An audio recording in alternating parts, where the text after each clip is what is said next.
Sustock, and it's Tamika Austin, Teamster Talk, with my co-host, Mr. Scott Nielsen. And today we have Chris Suazo. Swazi Swaz. How you doing? Good afternoon. How are you? I'm doing good. How's your day going? It's going. You know, Cargill keeps me busy. Oh, that's sure. Yeah. So I know who you are because I've had the pleasure of working with you for the last, how many years now? Since 2022. But I've 2 years. Yeah. And actually we met on the PFC. Yeah, PFC. So maybe 2017. Yeah. You were a trustee. Will you tell the viewers and listeners, what do you do now? So currently I'm the business agent for Cargill meat processing. I started June 3rd. Was my first day as a business agent. So that's what I do now. How's it going? It's going good. You know, it's learning a different atmosphere, different contract, you know, different industry. I came from warehousing and moved into food processing, but it's a learning curve, and I'm catching on. Because that's where you and Scott know each other from. Yes, Yep. ma'am. Yeah, we worked together for about 4 years at Windigo. Yeah. And before that, it was Americold. Basically, Americold got fired. In a nutshell. In a nutshell, Windigo manages the workforce for Kroger. They're just a middleman. Third party. Yeah. That's all they are. That's interesting. I never knew that. That's very interesting.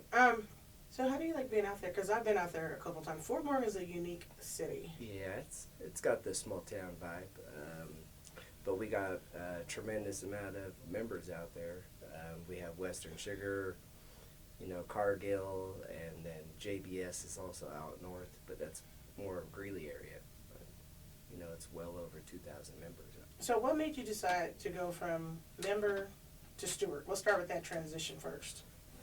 I was just always interested in being involved, know what was going on around me, what was happening within like my workplace and stuff like that. And then I started.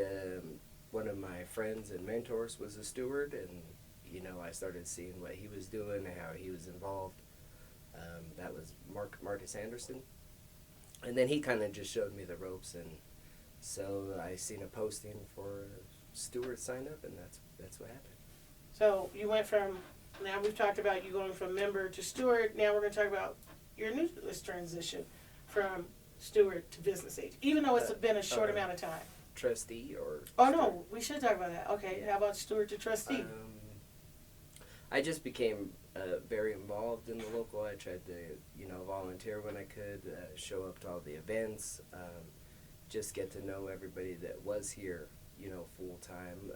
I tried to learn, get to know the board at that time, and at that time it was Steve Behrman.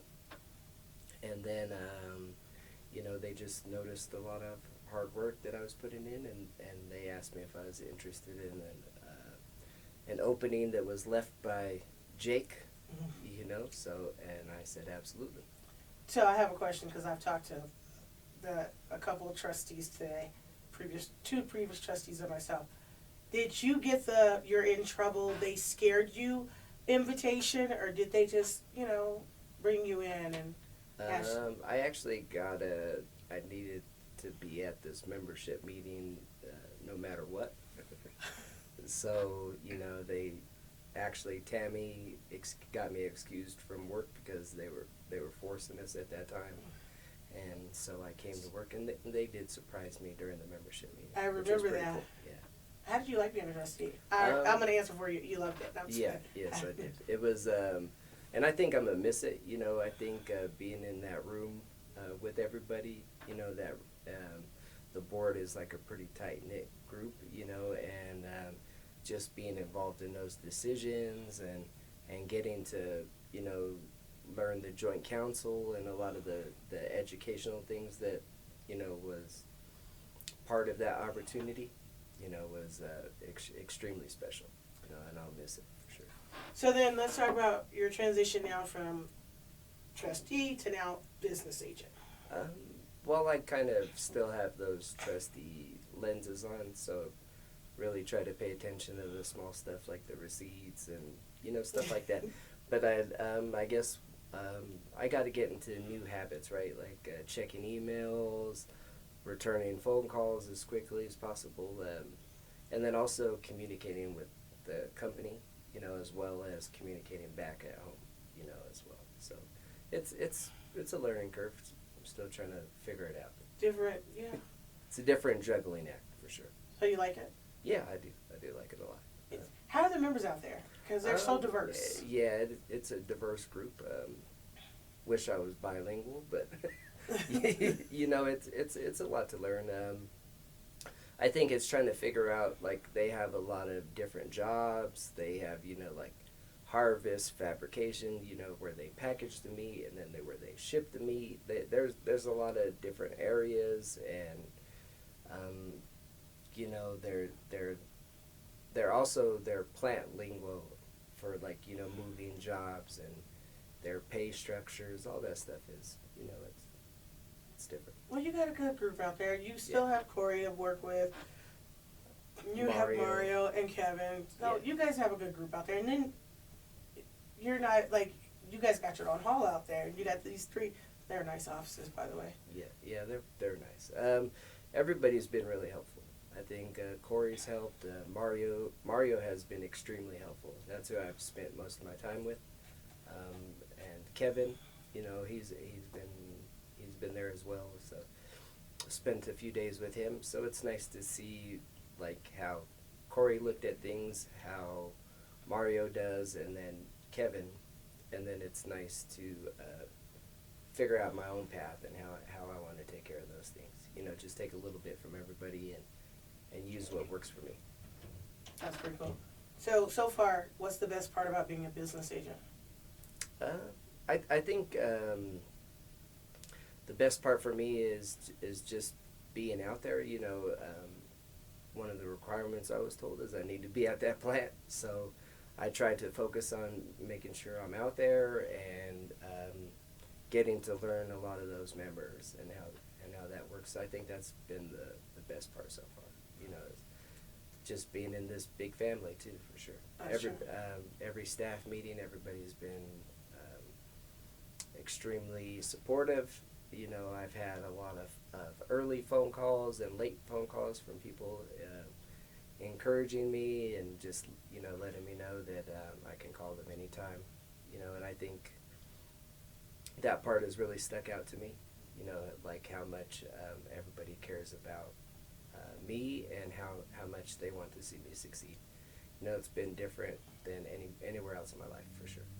And one thing too I want to add is he came out of Wendigo, and it's a contract year for us, and he's still in our text group. He's still like, hey guys, what's going on with this? He's still supporting our building on top of learning all of this new stuff. And I know everybody in our group appreciates that as well, because you were like the senior lead guy. I asked you a million questions when I became a steward. It's cool to see people like Scott when he first came in, and being a steward, and then how much and how quickly he's grown into that role too. It's been pretty cool to be a part of that, and just to see it, other people's drive to help people. One of the things I used to always say is, you got to care. If you're just being a steward and you don't care, you're not going to be very successful. You're not going to follow up with the company. You're not going to follow up with your members. So if you just care, you'll do that naturally. You'll follow up and you'll make sure stuff gets taken care of. No matter how big or how small they are, it might be a small thing to you, but to that person, to that member coming with that concern, it's a big deal. That's true. 100%, because it may not seem important to you, and there's always a backstory to why it's so important to somebody. Even though you're new at Cargill, what's your favorite time that you're able to stick it to management? Maybe it's not at Cargill just yet, but at Wendigo. I think one case, we've had several cases where we've had people out of work for several months and then they've came back. We had a really big case with a batter machine where they tried to take work away from us. And we went to arbitration and won that one. We've had another arbitration ruling where they were forcing us all those years, and we won that one too. So that was special to get people's, free time back. That's good. That was the best one. I love free time. Yeah. Even though lately my free time, I just kind of veg out at my house. So, I came up with a game, and I like it, and I'm going to continue playing it, and I make other people play it with me. Okay. On the podcast. All right.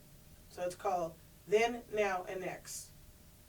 So, what have we learned from those back then, the previous people? That our jobs are important. That no matter where you're at in that warehouse, you are important. You're important to the membership as well, right? If you're not there, if you're not present, it has an effect on us too. So. Okay. What do we want to learn now from the next generation? All the mistakes. Every mistake they made, if we keep track of those, we won't make them again. So, what do we want the next generation to learn from us? Our mistakes. That's true. If they learn from us and where we kind of... Nobody's perfect. That's true. I try to be... I'm not. I don't try to be perfect. Yeah. And then, my favorite trick question to ask every single time. Yeah. LMG. Look, LMG. There's no right or wrong answer to this. We like to hear, what does leaner, meaner, greener mean to you? Look, I'm going to use my beautiful nails to showcase them. I don't know. I think Dean says it best. That's it. I mean, his message, but I think leaner means, we're going to be quicker, we're going to be faster, we're going to, hone in on our membership and make sure we're, moving. Meaner means we're not going to take no for an answer. What our membership wants, we're going to get, and greener means, we're going to get our members more money. I like that answer. I like it a lot.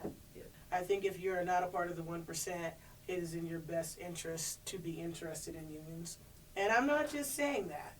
I'm being for real. It doesn't matter what industry you're in. I don't care if you work at a title company, or if you work at Safeway, or if you work at a warehouse, or if you work at a city and county building. Unions are necessary to make sure that the 1% doesn't continue just to get rich, and the rest of us are sitting out here playing Hunger Games trying to figure out how we're going to get gas and eggs. So what do I know? I'm just a little bitty short girl from Texas. So I've had fun. Yeah, those people are employees, but more importantly, they're people, right? And we got to make sure these companies and corporations treat us as such, and not as numbers, or not as somebody that can just be thrown away with garbage. It's important that we build our communities up. That's right. I love the way you said it. Thank you guys for listening to us on Teamster Talk. Follow us on our socials, which is Facebook and Instagram. And then follow the Local's YouTube channel, Teamsters Local 455.org, which will have episodes of Teamster Talk on it. And follow the Local's Facebook, which is Teamsters Local 455. And then the website is teamsterslocal455.org, which will have all the information you could ever want about any upcoming events, zoo, member appreciation, all of that. So we look forward. We thank you guys for listening to us. I got tongue-tied.